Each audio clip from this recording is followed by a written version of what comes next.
ওই কাবাগরের মধ্যে একটা ছোট পাথর রয়েছে, যেই পাথরটাকে আমার নবী বলেছেন জান্নাতি পাথর। ওই পাথরের নাম হচ্ছে হাজরে আসওয়াদ। বলেন সুবহানাল্লাহ।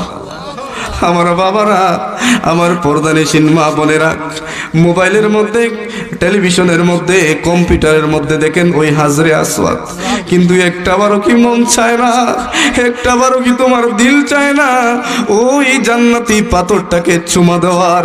ও যুবক ভাইরা, ও মুটুকপুরের ভাইরা, একটাবারও কি মনে চায় না আল্লাহর ঘর খানায় কাবায় হাজির হইয়া ওই পাথরটার মধ্যে চুমা দিয়া জিন্দেগির গুনাহ মাফ করাইতে? বলেন সুবহানাল্লাহ।